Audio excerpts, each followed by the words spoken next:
The press called it suicide. The Mafia called it a warning.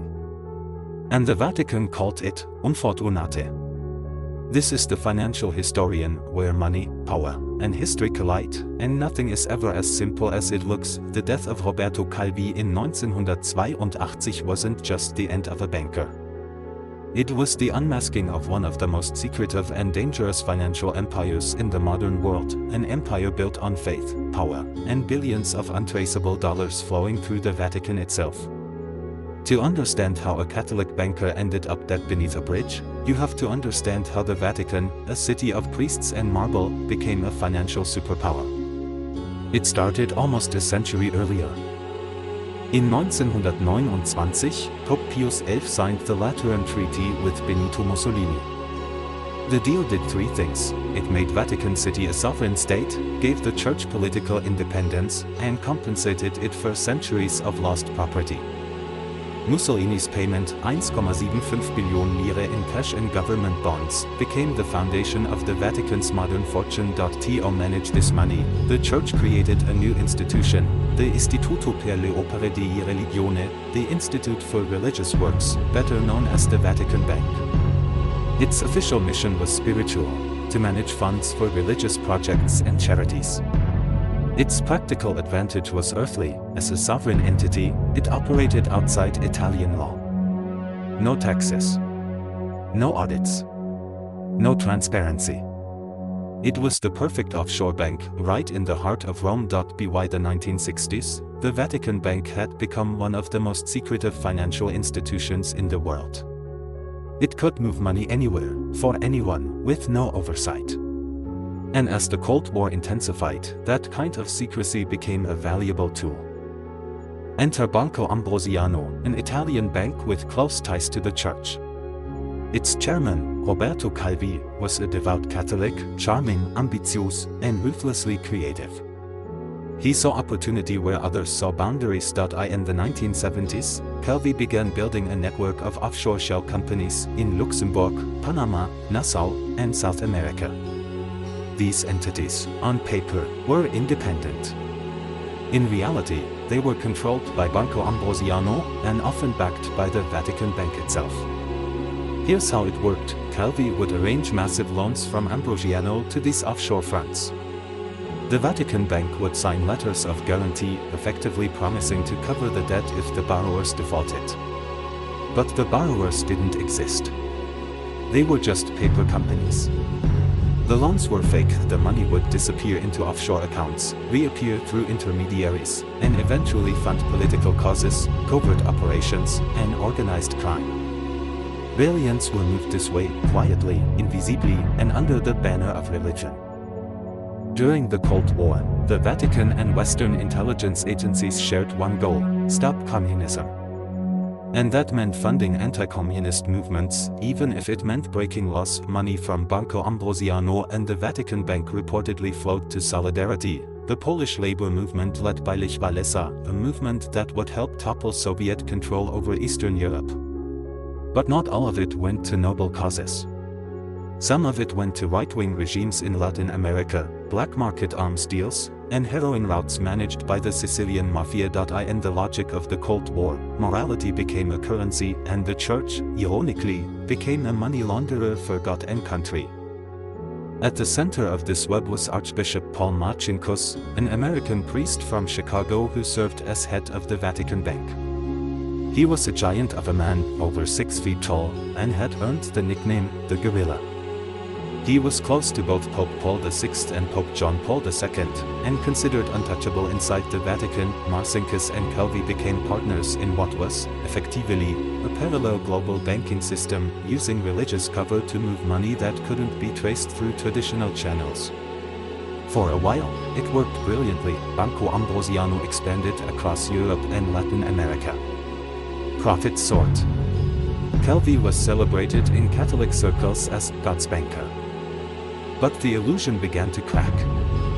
In 1978, Italian regulators discovered that Ambrosiano had transferred enormous sums abroad without authorization.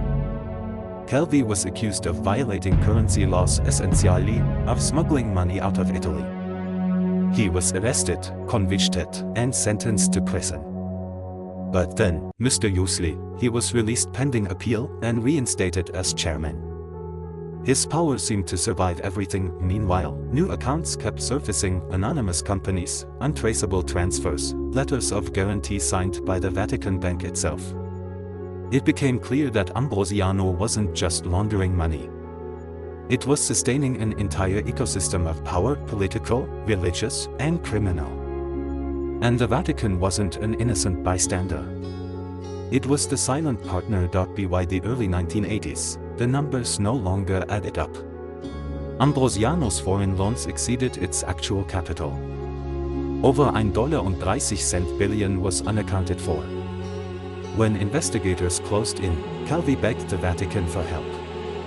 He wrote to Pope John Paul II himself, warning that if the bank collapsed, it would expose the Church's secret financial operations. His plea went unanswered. On June 17, 1982, Calvi fled Italy under a false name, carrying cash and documents that allegedly detailed the Vatican's involvement. 10 days later, he was dead, hanging beneath Blackfriars Bridge in London. The symbolism was impossible to ignore. The Blackfriars referred to the Dominican order, a nickname also used by members of the Masonic Lodge Propaganda Do, or P2, an underground network of businessmen, politicians, and spies linked to both the Mafia and Italian intelligence. Calvi had been a member. So had top military officers, Secret Service agents, and financiers. To the public, P2 was just another Masonic lodge. In reality, it was a parallel government web of influence connecting Italy's most powerful men, from bankers to generals. And now its banker was dead, swinging beneath a bridge, pockets full of bricks. His secretary, Graziella Coroja, had already fallen to her death from Ambrosiano's Milan headquarters. Within weeks, the bank collapsed entirely. What followed was one of the most complex financial investigations in modern history. Auditors traced the missing money through dozens of shell companies and offshore havens. The trail led again and again to the Vatikan Bank. The Vatican denied everything. It claimed the IOR, the Vatikan Bank, was merely a shareholder, not responsible for Ambrosiano's debts. But investigators found letters signed by Archbishop Marcinkus guaranteeing loans that totaled hundreds of millions of dollars. In the eyes of the law, those letters made the Vatican liable. Italy's prosecutors wanted Marcinkus arrested. But they couldn't. He had Vatican citizenship and lived behind its walls, beyond the reach of Italian courts. The world was watching. The Church's reputation was burning. And the Holy See, the symbol of moral authority, had become a haven for white-collar crime.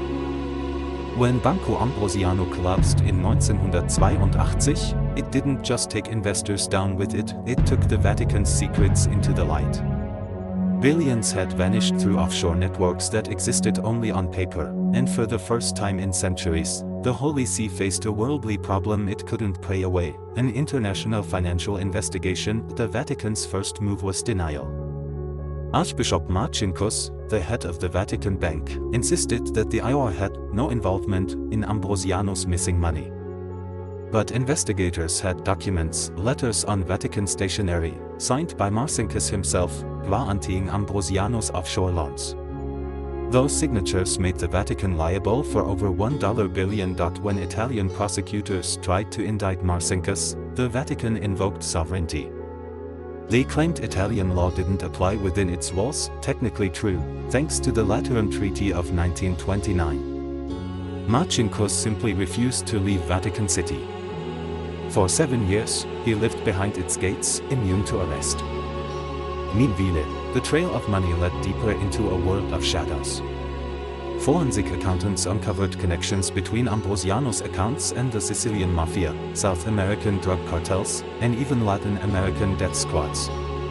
Some of the same offshore entities tied to Calvi's bank were being used to funnel weapons and cash to right-wing dictatorships during the Cold War. The Vatican's role in those operations remains officially unclear. Unofficially, historians and journalists agree, the Vatican's financial network was used as cover for political funding, part of a larger anti-communist strategy supported by Western intelligence agencies. When ideology and money mixed, moral lines disappeared. And so did witnesses. Within months of Calvi's death, several key figures connected to Ambrosiano also turned up dead from overdoses, suicides, and accidents. None of them lived to testify. As the investigation dragged on, the Vatican's image suffered. For centuries, it had been seen as the guardian of souls. Now it looked like a haven for offshore money.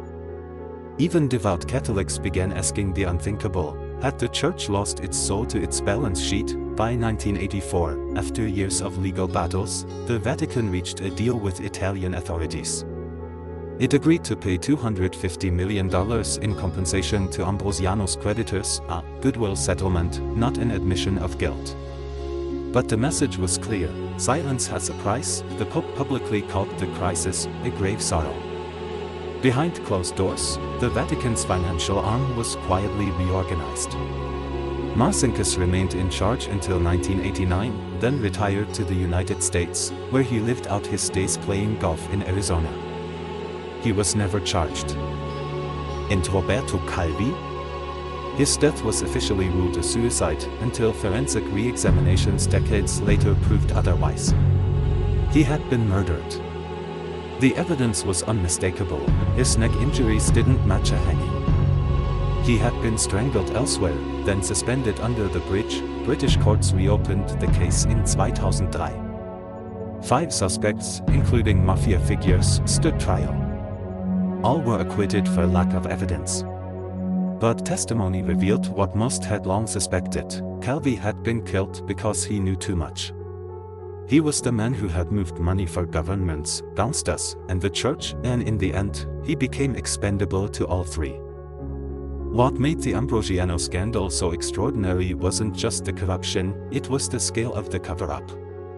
Every institution involved, the Vatican, the Italian state, the intelligence community, had a reason to bury it. Too many reputations, too many alliances, too many secrets were at stake.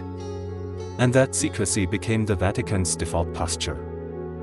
In the decades that followed, new scandals emerged, each one echoing the same pattern. 1993, Vatican officials caught in a $500 million money laundering case involving political kickbacks. 2010, Italian prosecutors froze Vatican accounts linked to suspicious cross-border transfers. 2013, Pope Benedict XVI resigns, the first pope in nearly 600 years to do so, amid leaks that exposed corruption and infighting within the Curia. The Vatican's own watchdog describes the IR as a possible conduit for illicit funds. Pope Francis pledged reform. He replaced senior officials, brought in outside auditors, and passed new transparency rules. But the IR, the Vatikan Bank, remains a black box. It has no shareholders, no public reporting, and answers only to the Pope himself. It is, even today, a sovereign offshore bank, operating at the intersection of spirituality and secrecy. You could argue that every major power in history eventually learns the same lesson: to survive, you must control not just belief, but the machinery behind it. The Vatican simply learned that lesson early and perfected it. What makes this story so haunting isn't that priests became bankers.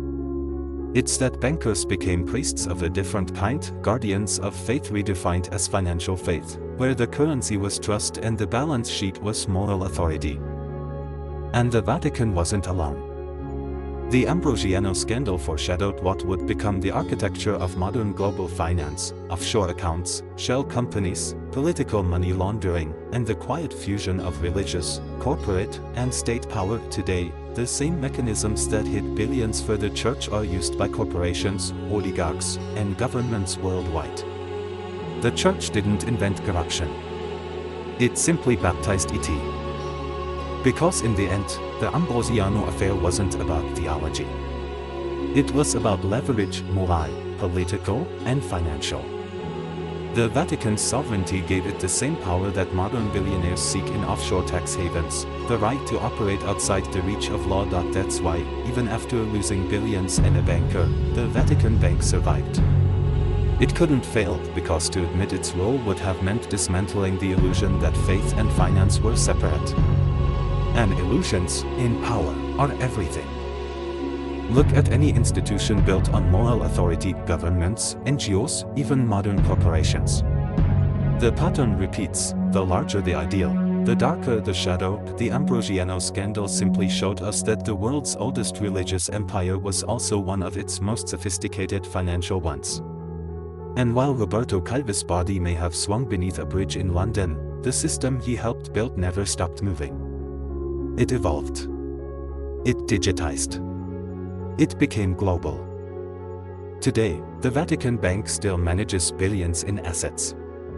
It still operates outside any national jurisdiction.